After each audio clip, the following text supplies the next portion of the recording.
Siang Bu, perkenalkan nama saya Gilbert Gosipanen Pasaribu dari kelas 11 IP 1. Di sini saya akan menjelaskan tentang budaya suku saya sendiri, yaitu suku Batak Toba. Yang pertama saya akan menjelaskan sejarahnya. Suku Batak sudah mengenal ulos sejak abad 14, bersamaan dengan masuknya alat tenun tangan dari India. Awalnya ulos berfungsi sebagai penghangat badan bagi nenek moyang suku Batak yang hidup di kawasan pegunungan. Ulos pun menjadi simbol kehangatan bagi suku Batak kala itu. Berdasarkan pandangan suku Batak, terdapat 3 unsur yang menjadi dasar dalam kehidupan manusia, yakni darah, napas, dan panas. Darah dan napas merupakan pemberian Tuhan, tetapi tidak dengan unsur panas. Menurut suku Batak, panas matahari belum cukup untuk mengikis udara dingin. Alhasil, ulos menjadi salah satu sumber panas bagi suku Batak selain matahari dan api. Seiring waktu berjalannya ulos bukan lagi sekedar kain penghangat tubuh. Ulos menjadi kain yang melambangkan ikatan kasih sayang orang tua dengan anak-anaknya. Makna tersebut sesuai dengan filsafat Batak, yakni ijo penghiut ni hodong, ulos penghiut ni halong, yang berarti ijo pengikat pelepah pada batangnya dan ulos pengikat kasih sayang diantara sesama. Yang kedua, adat mengulosi. Dalam budaya Batak dikenal istilah adat mengulosi, yang artinya memberi ulos. Mengulosi merupakan bentuk pemberian restu dan kasih sayang dari orang tua kepada anak-anaknya. Proses mengulosi biasanya menjadi salah satu bagian dari rangkaian upacara pernikahan adat Batak. Lebih jauh, ulos juga bisa bermakna seperti lorong waktu dalam pernikahan. Pasalnya, ulos yang disematkan juga membawa cerita, petuah, serta nilai-nilai dari leluhur yang kemudian diturunkan kepada penerimanya.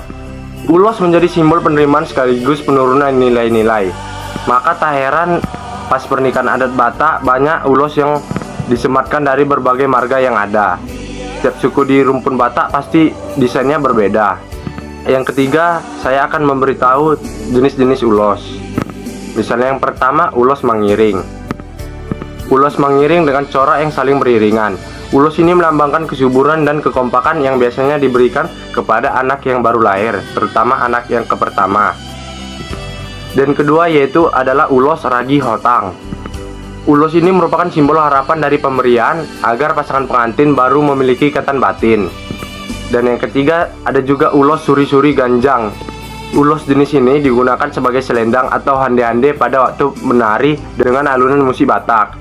Ulos suri-suri ganjang disebut pula sebagai ulos gabe-gabe atau berkat karena digunakan oleh orang tua dari pihak istri untuk menggabai atau memberikan berkat kepada borunya atau anak perempuannya. Dan yang keempat yaitu adalah ulos ragi huting. Dahulu ulos ini biasa digunakan para gadis sebagai pakaian sehari-hari. Para gadis melilitkan kain ini di bagian dada atau disebut hoba-hoba. Namun saat ini pemakaian ulos ragi huting sudah sangat jarang ditemukan. Dan yang terakhir atau yang kelima ada juga ulos pinuncaan. Ulos pinuncaan yang merupakan salah satu ulos paling mahal. Ulos pinuncaan dibuat dari 5 bagian yang ditenun secara terpisah dan kemudian disatukan menjadi satu ulos. Ulos tersebut biasanya dikenakan oleh raja-raja dalam berbagai acara, mulai dari pesta hingga acara pemakaman. Jenis ulos ini juga bisa dikenakan oleh rakyat biasa yang menjadi tuan rumah pada pesta pernikahan atau upacara adat. Tak hanya itu, ulos pinuncaan juga berfungsi sebagai ulos pasamot dalam acara pernikahan. Ulos pasamot diberikan orang tua pengantin perempuan untuk orang tua pengantin laki-laki. Selain beberapa jenis ulos yang telah disebutkan, masih banyak jenis ulos lain yang dimiliki suku Batak dengan makna dan fungsi yang beragam. Demikianlah video dari saya. Jika ada kata-kata saya yang salah, mohon dimaafkan. Sekian dan terima kasih.